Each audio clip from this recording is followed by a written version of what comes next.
Computer, ये शब्द सुनते ही हमारे मन में एक ऐसी डिवाइस की इमेज बन जाती है जिस डिवाइस के माध्यम से आज हम विभिन्न प्रकार के कार्य को कर सकते हैं। चाहे वो कोई सा भी डॉक्यूमेंट क्रिएशन का काम हो, कोई कैलकुलेशन हो, म्यूजिक सुनना हो या कोई भी अन्य काम करना हो, हम सभी एक डिवाइस के माध्यम से कर सकते हैं और इस डिवाइस का नाम है कंप्यूटर।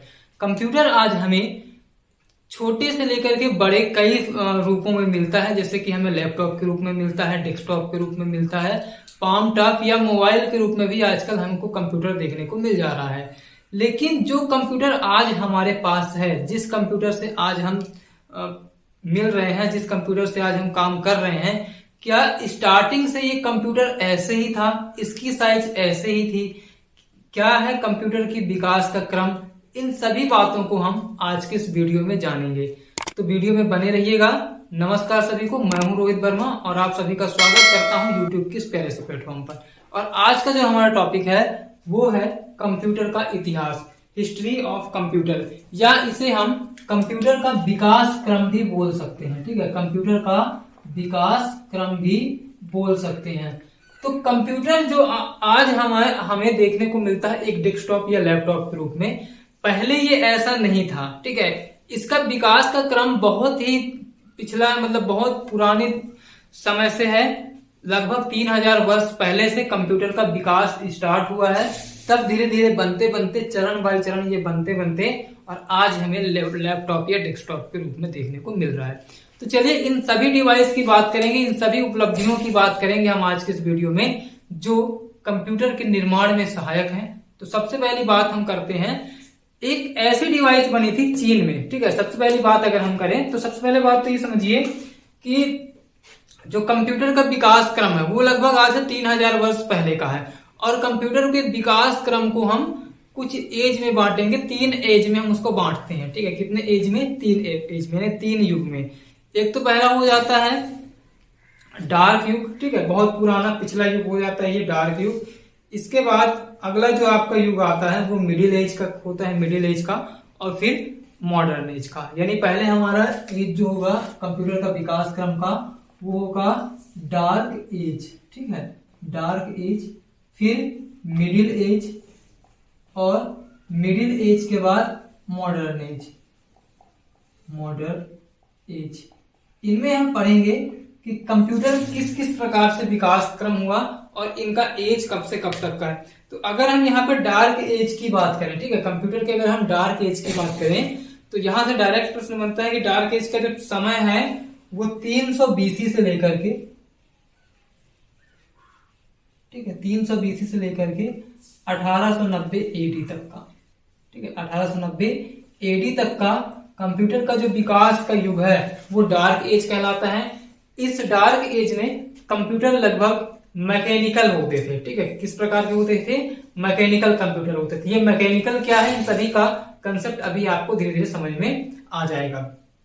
ठीक है, फिर अगर हम वहीं पर बात करें मिडिल एज की, तो जो मिडिल एज का टाइम है वो 1890 से लेकर के, ठीक है, 1890 AD से, ठीक है, 1890 AD से लेकर के ये जो मिडिल एज है वो चला है 1944 तक। ठीक है, 1944 तक, AD तक। और मॉडर्न एज है 1944 से लेकर के अब तक प्रेजेंट। अभी ये जो भी चल रहा है ये मॉडर्न एज है। ठीक है, अब एक चीज समझिएगा, ये एज विकास क्रम को लेकर के है, जनरेशन नहीं है। ठीक है, जनरेशन एक अलग टॉपिक होगा, जनरेशन का कंसेप्ट कुछ अलग होता है। जब हम जनरेशन पढ़ेंगे तो वहां पे समझ में आएगा, क्योंकि कुछ बच्चे अगर जनरेशन कभी पढ़े होंगे तो देखे होंगे कि जनरेशन में 5th जनरेशन चल रहा है, मतलब जो भी टाइमिंग होगा अभी मैं नहीं बताऊंगा, नहीं कंफ्यूज होंगे, आगे हम पढ़ेंगे। तो जो भी उसका टाइम है वो वहां से लेकर के प्रेजेंट तक, तो वो आपका 6th जनरेशन का कंप्यूटर था, ये 5th जनरेशन का था। ठीक है, लेकिन यहाँ पर सर आप एज में बता रहे हैं, तो यहाँ पर आपको कंफ्यूज नहीं होना है। ये विकास क्रम अलग है और जो हम पढ़ेंगे जनरेशन वो अलग है। ठीक है, तो यहां तक बात हुई। यहाँ पर हमने सीखा कि मॉडर्न एज क्या था, मतलब कहाँ कब से कब तक था, मिडिल एज कब से कब तक है, और प्रेजेंट का कब से कब तक है। ठीक है, अब चलिए एक एक करके इन सभी को हम समझ लेते हैं और इन समय में, ठीक है, कौन कौन से कंप्यूटर बने, इनकी बात हम कर लेते हैं। देखिए सबसे पहले अगर हम बात करें डार्क एज की, ठीक है, अभी डार्क एज में समझिएगा, ये आपका डार्क एज चल रहा है, ठीक है, कौन सा चल रहा है, डार्क एज। डार्क एज में क्या था, सबसे पहला एक कंप्यूटर बनाया गया था चीन में। ये कंप्यूटर नहीं था, मतलब कंप्यूटर का जो बेसिक था, अभी कंप्यूटर बन के नहीं आया है, लेकिन कैलकुलेशन करने के लिए, ठीक है, कैलकुलेशन करने के लिए, कैलकुलेशन तो काफी समय से चल रहा है ना, जब से मानव सभ्यता विकसित हुई है तो मानव सभ्यता कुछ ना कुछ तो कैलकुलेशन करना ही पड़ता है। तो जब से कैलकुलेशन स्टार्ट हुई है तो कैलकुलेशन को सरल बनाने के लिए वैज्ञानिक लोग या मानव ने कुछ ना कुछ इनोवेशन किया, कुछ ना कुछ आविष्कार किया। तो सबसे पहला जो आविष्कार आज 3000 बीसी पहले की बात की जा रही है, चीन में एक गणना यंत्र बनाया गया था, ठीक है, कहां पर, चीन में, ठीक है, चीन में एक गणना यंत्र बनाया गया था जिसे हम अबेकस नाम से बोलते हैं, ठीक है, उसका नाम क्या था, अबेकस। ये बना कहाँ था, तो ये चीन में बनाया गया था। ये बहुत पुरानी बात है, कब से, आज से लगभग 3000 वर्ष पहले की बात है, ठीक है, कब से, आज से 3000 वर्ष पहले की बात है, ये अबेकस का निर्माण हुआ, ठीक है, इसको आप यहाँ पर लिख सकते हैं, चीन में, और 3000 वर्ष पहले ये बना था, ठीक है। अब ये देखिए अबेकस करता क्या था, अबेकस में एक लकड़ी का फ्रेम हुआ करता था, ठीक है, एक लकड़ी का फ्रेम हुआ करता था, और उस लकड़ी के फ्रेम में ऐसे कुछ डिवाइस आप देख सकते हैं, लकड़ी के फ्रेम में यहाँ पर कुछ तार लगी होती थी, और इन तार में छोटे छोटे मिट्टी के गोले लगे होते थे, ठीक है, लकड़ी का फ्रेम, उसमें तार लगा होता था और उसमें मिट्टी के गोले लगे होते थे, ठीक है। अब इन गोले के आधार पर, ठीक है, इन गोलों के आधार पर इंसान कैलकुलेशन करता था, ठीक है, गोलों का कुछ ना कुछ मान होता था, ये जो तार होते हैं इनका भी कुछ स्थानीय मान होता था, जैसे ऊपर का जो सबसे ऊपर वाला है, ठीक है, इसका इकाई, ठीक है, ये ऊपर वाला तार का जो है ये इकाई कहलाता था, इकाई भाग, ये दहाई, सैकड़ा, ऐसे करके जितने भी तार लगी होती थी उनके हिसाब से यहाँ पर इकाई, दहाई, सैकड़ा, हजार आपका बनता था, और इसके आधार पर कैलकुलेशन हुआ करता था, ठीक है। ये कब की बात है, आज से 3000 वर्ष पहले की बात है, ठीक है, आज से 3000 वर्ष पहले की बात है। और एक चीज और ध्यान दीजिएगा, इसका उपयोग व्यापारी लोग करते थे, ठीक है, इसका उपयोग कौन करते थे, व्यापारी लोग। और ये कौन कौन सा काम करता था, ठीक है, इसका उपयोग कौन करता था, व्यापारी, और जोड़ना, ठीक है, घटाना, गुणा और भाग, इस प्रकार के कार्य को करने के लिए इसका यूज होता था। और एक चीज ध्यान दीजिएगा, आज भी अभी इसका उपयोग, ठीक है, ये अबेकस जो है इसका यूज आज भी हो रहा है, कहां पर, तो चीन, जापान सहित एशिया के अन्य देश हैं वहां पर भी, ठीक है।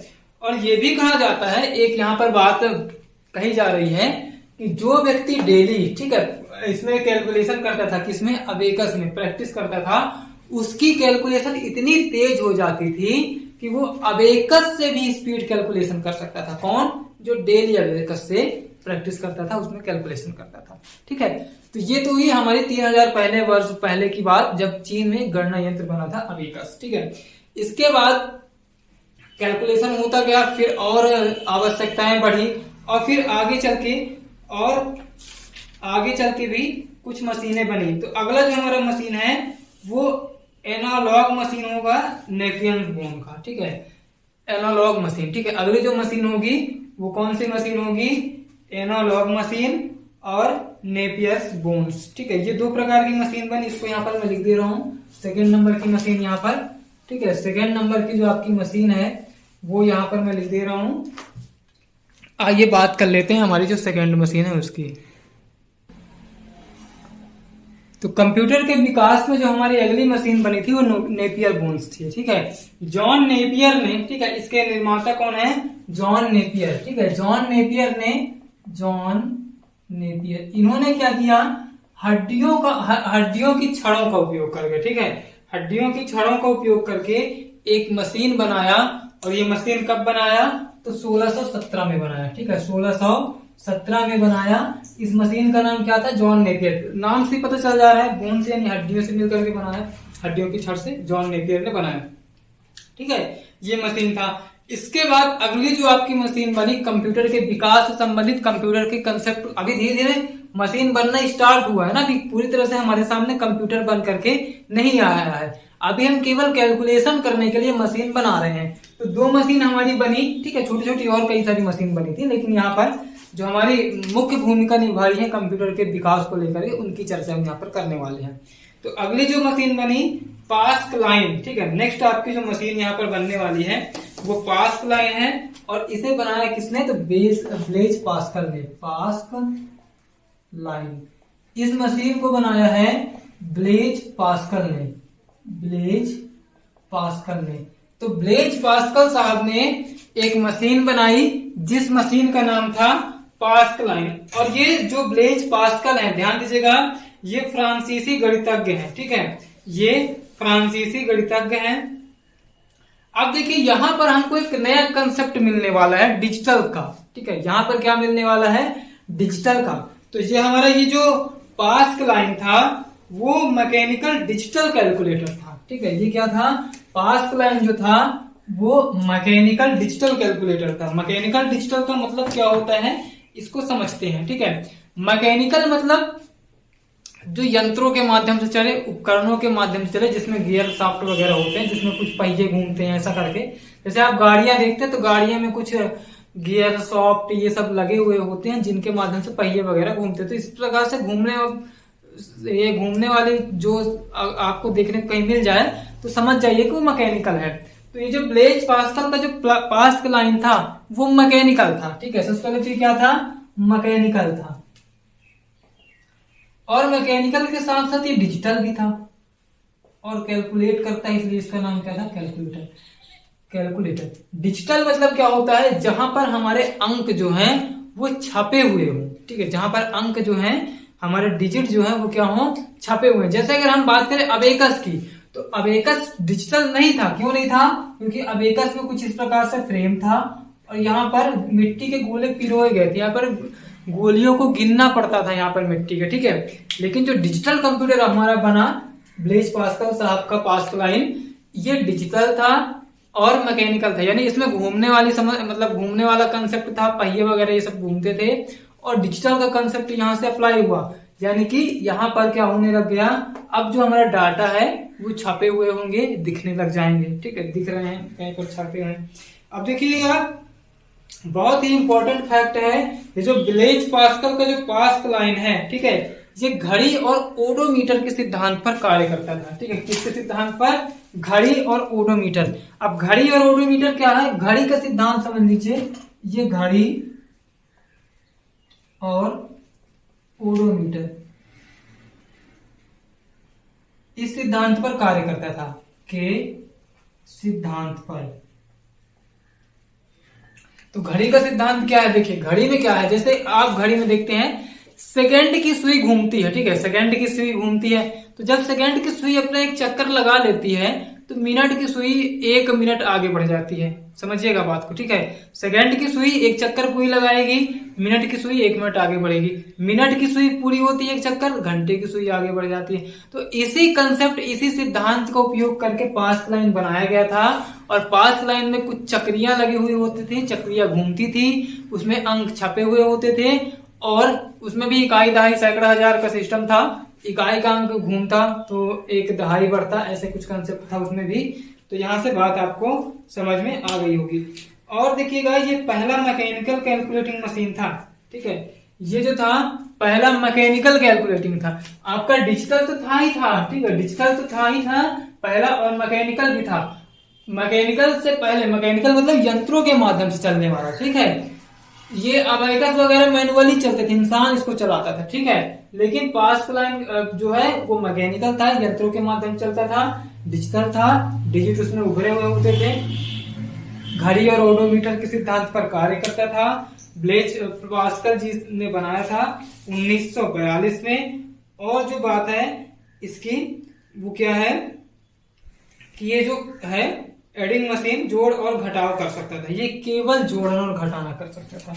देखिए जोड़ घटाना गुणा भाग तो पहले हम किसके माध्यम से कर सकते थे? अबेकस के माध्यम से, लेकिन ये तो केवल जोड़ और घटाव ही करता है। तो इसमें क्या अच्छी बात है, इसको हम क्यों पढ़ रहे हैं? तो उससे भी कम काम कर रहा है। तो इसकी जो मेन विशेषता थी, ये मैकेनिकल और डिजिटल हो गया था, ये तो हमारा जो अबेकस था वो मैकेनिकल और डिजिटल नहीं था, ठीक है, लेकिन ये जो था ये अब मैकेनिकल और डिजिटल हो गया। भले ही केवल दो ही काम कर रहा हो, कौन कौन सा, एक तो जोड़ने का काम और एक घटाने का काम। कौन कौन सा काम, जोड़ का और घटाव का, ये दो काम ये करता था आपका पास्कल, ठीक है। धीरे धीरे और आगे विकास होते गए मशीनों की। अब आगे जो अगला जो मशीन बना 1964 में, ठीक है, 1964 में इसी का विकसित रूप आया, ठीक है। किसका विकसित रूप, इसी पास्कल का विकसित रूप आया, और उसमें जोड़ना, घटाना, गुणा और भाग भी होने लग गया, ठीक है। इसका जो है विकसित रूप आया, ठीक है, इसका विकसित रूप आया, और उस विकसित रूप का नाम था रेकनिंग मशीन, ठीक है। कौन सा, रेकनिंग मशीन, ठीक है। ये विकसित रूप है ना, ध्यान दीजिएगा। ये कब आया, 1964 में। इसको रेकनिंग मशीन या लेबनीज चक्र भी बोलते हैं, ठीक है, लेबनीज चक्र। ये प्रतियोगी परीक्षाओं में यहां से प्रश्न पूछा जाता है कि जो रेकनिंग मशीन है किसका विकसित रूप है, ठीक है, किसका विकसित रूप है, तो ये पास्कल का। और इसे बनाया किसने था, जर्मन गणितज्ञ और दार्शनिक, ठीक है। एक नाम है उनका, नाम उनका गॉटफ्रीड विल्हेम वॉन लेबनीज, ठीक है, गॉटफ्रीड विलियम वॉन लेबनीज। सीधे समझिएगा, लेबनीज चक्र नाम है तो लेबनीज साहब ने ही बनाया होगा। विकसित रूप है किसका, ब्लेस पास्कल का, सॉरी, ठीक है। अब ये क्या करता था, इसमें जोड़ भी होने लग गया, घटाव भी होने लग गया। ये तो पहले भी होता था पास्कल में, लेकिन इसमें नया जुड़ा गुणा और भाग, ठीक है, नया जुड़ा यहाँ पर गुणा और भाग। फिर इसी प्रकार की और मशीन बनी 1820 में, अरिथ्रोमीटर बनी, ठीक है, 1820 यहाँ पर लिख सकते हैं। अरिथ्रोमीटर भी बनी है, एक और डिवाइस बन गई, यहाँ पर मैं लिख दे रहा हूं अरिथ्रोमीटर। ये इसी प्रकार की डिवाइस थी, ठीक है, किसके जैसे, पास्कल के जैसे। तो यहां तक हमने पढ़ा। अब देखिएगा, अब कंप्यूटर के क्षेत्र में हम धीरे धीरे बढ़ रहे हैं, ठीक है, कंप्यूटर के क्षेत्र में धीरे धीरे हम बढ़ रहे हैं। यहां तक तो क्या था, केवल जोड़ और घटाव से संबंधित मशीन बनते थे, ठीक है। यहाँ पर जितने भी मशीन बने, जैसे कि हमने बताया अबेकस बना, ठीक है, नेपियर बोन्स बना, पास्कल बना, रेकनिंग मशीन बना और अरिथ्रोमीटर बना। ये जो मशीन बने थे, ये बने थे जोड़ और घटाव के लिए, ठीक है, ये मशीन बने थे जोड़, घटाव, गुणा और भाग के लिए। मैनुअली से लेकर के ये डिजिटल और मैकेनिकल रूप तक हम पहुंच चुके हैं। अब देखिए, अब आगे कुछ अलग क्षेत्र में सोचा गया कि अलग क्षेत्र के काम को करने के लिए भी मशीन बनाया जाए, है ना। अभी तक तो हम केवल कैलकुलेशन के लिए बनाते थे। तो एक नाम है यहाँ पर जेकार्ड लूम्स, ठीक है, क्या नाम है, जेकार्ड लूम, नाम लिखिएगा मशीन का, जेकार्ड लूम। ये एक नई मशीन बनी, ठीक है। ये नई मशीन कब बनी, 1801 में। ये मशीन बनी आपकी 1801 में, जेकार्ड लूम। और इसको बनाया किसने था, तो फ्रांसीसी बुनकर, ठीक है। अब ये बुनकर है, बुनकर मतलब जो कपड़े बनाते थे, ठीक है, फ्रांस के थे, ठीक है, और क्या थे ये, बुनकर थे, ठीक है। और इनका नाम क्या है, जोसेफ जेकार्ड, जोसेफ जेकार्ड। तो इन्होंने एक ऐसी मशीन बनाई जिसका नाम था जेकार्ड लूम। अब ये करता क्या था, तो जो कपड़े होते थे, कपड़े बनाए जाते थे बुनकर साहब के द्वारा, तो ये जो जेकार्ड साहब हैं, इन्होंने सोचा कि क्यों ना एक ऐसी मशीन बनाया जाए जो ऑटोमेटिक कपड़ों पर पैटर्न दे दे, डिजाइन दे दे, ठीक है। तो इन्होंने मशीन बनाया, और ये मशीन क्या करता था, कपड़ों में डिजाइन देता था। तो यहाँ पर लिखेंगे हम कि ये क्या करता था, कपड़ों में डिजाइन या पैटर्न देता था, ठीक है, कपड़ों में डिजाइन या पैटर्न देता था। कौन सा, जेकार्ड लूम। अब देखिएगा, ये जो जेकार्ड लूम की जो ये जेकार्ड लूम जो आपकी डिवाइस बनी थी, इसमें हमें दो कंसेप्ट मिला जो आगे चल के कंप्यूटर के विकास में, कंप्यूटर के उत्थान में बहुत सहायक रहा। जहां पर दो कंसेप्ट क्या था, क्योंकि ये जो जेकार्ड लूम था ये पंच कार्ड से चलता था, ठीक है, पंच कार्ड से चलता था। तो यहाँ पर पंच कार्ड से हमें दो कंसेप्ट मिला कि जो है सूचना को पंच कार्ड पर कोड किया जा सकता था। ये चलता किससे था, पंच कार्ड पर आधारित था, ठीक है, किससे था, पंच कार्ड। पंच कार्ड एक छोटा सा इस प्रकार से कार्ड होता था, इसमें कुछ छोटे छोटे छेद हुआ करते थे और इन छेद के आधार पर प्रोग्रामिंग की जाती थी। तो यहां से एक कंसेप्ट मिला कि पंच कार्ड पर डेटा को कोड किया जा सकता है, पंच कार्ड में डेटा को कोड किया जा सकता है, एक तो ये कंसेप्ट मिला।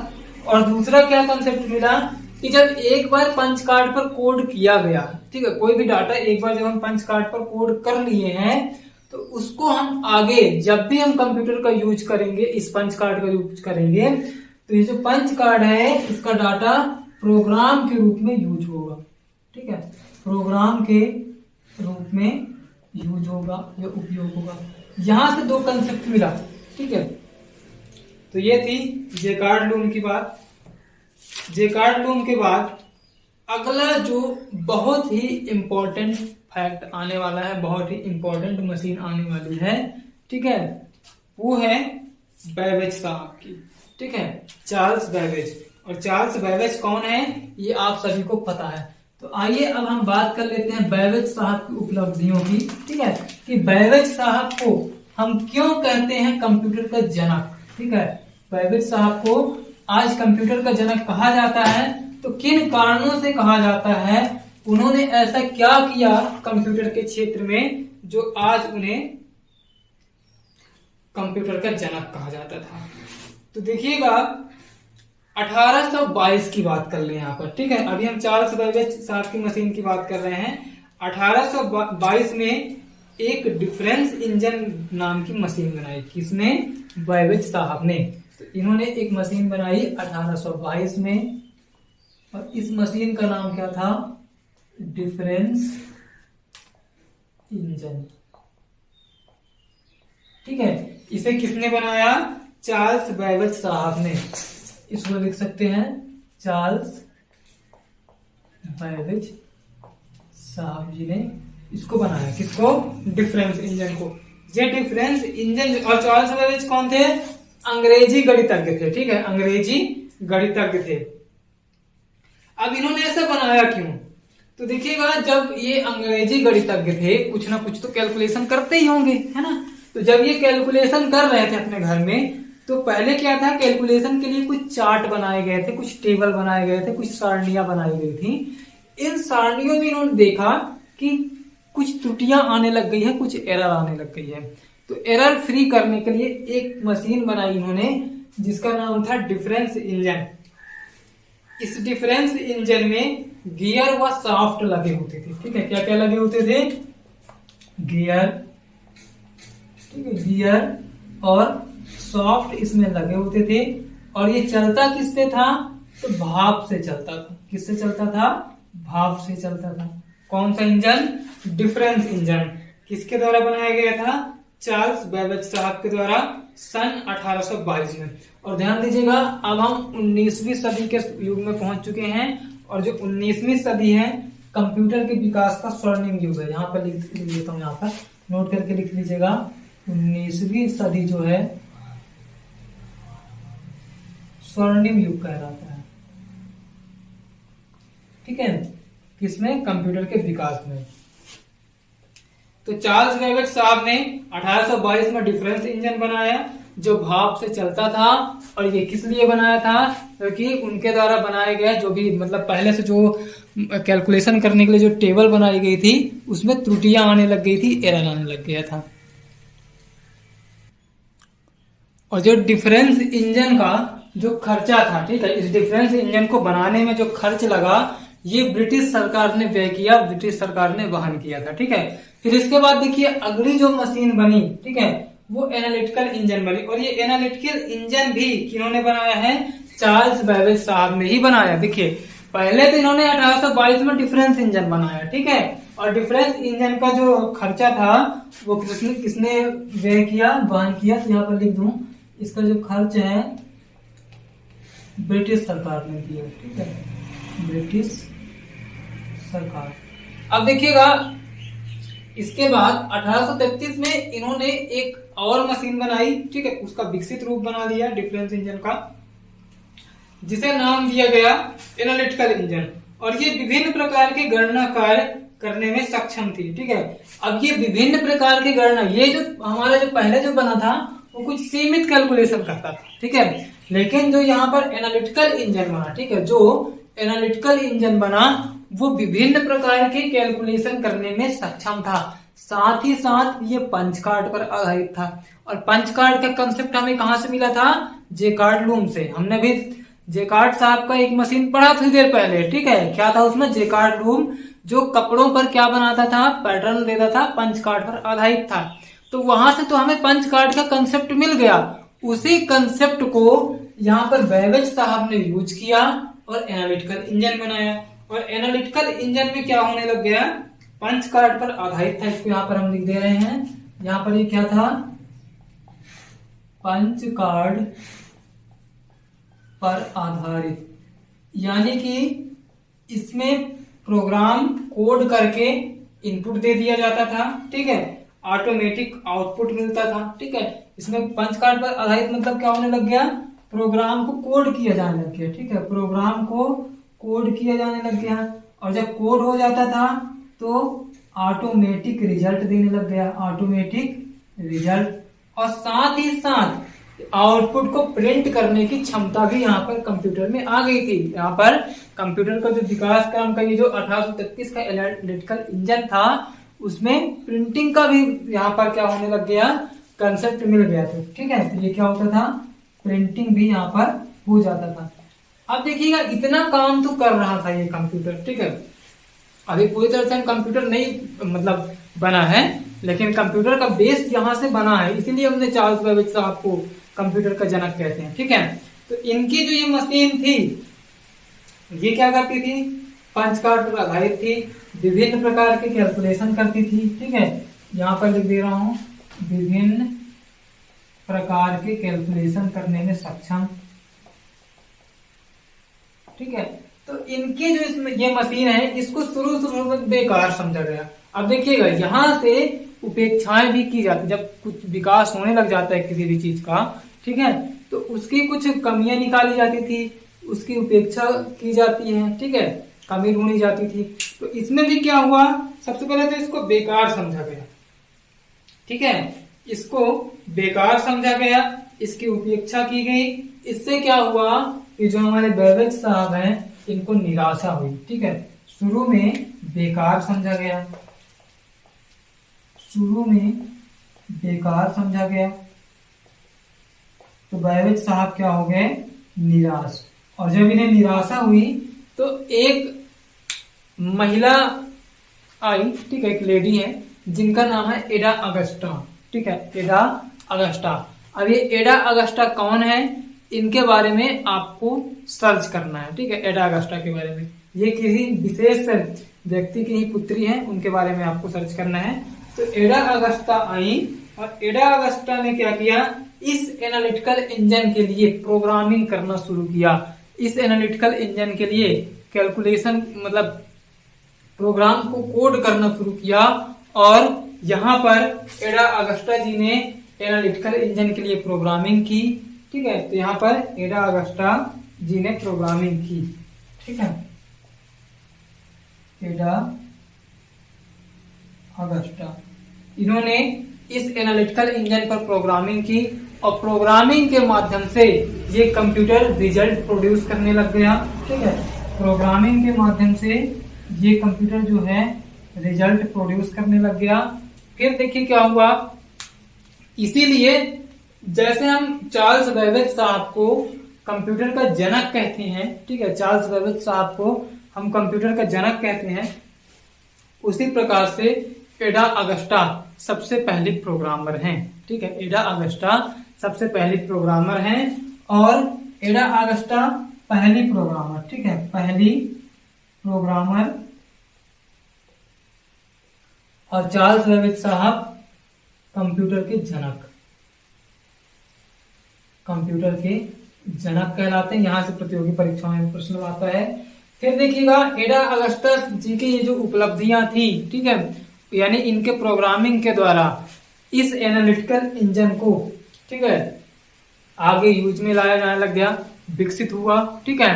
और फिर आगे क्या हुआ, एडा अगस्टा जी के सम्मान में एक प्रोग्रामिंग लैंग्वेज का नाम एडा रखा गया, ठीक है। क्या नाम रखा गया, एडा। एक प्रोग्रामिंग लैंग्वेज का नाम एडा रखा गया। ये किस लिए रखा गया, एडा अगस्टा जी के सम्मान के लिए, ठीक है। तो यहाँ तक जितने भी मशीन अभी हमने पढ़ा, ठीक है, ये कंप्यूटर का डार्क एज था। यानी कि कंप्यूटर पहले एक अबेकस के रूप में बना, फिर धीरे धीरे उसमें विकास होता गया, धीरे धीरे मतलब अलग अलग क्षेत्र के लिए कंप्यूटर बनाया गया, ठीक है। फिर कुछ ना कुछ कंसेप्ट हमको मिलते गए, जैसे पंच कार्ड का कंसेप्ट मिला, ठीक है, मैकेनिकल कंसेप्ट मिला, इस प्रकार के कई सारे कंसेप्ट मिले और यहाँ तक एनालिटिकल इंजन तक बन गया चार्ल्स बेबेज साहब की उपलब्धि तक। फिर इसके आगे जब कंप्यूटर बनेगा, अब हम मिडिल एज में पढ़ेंगे।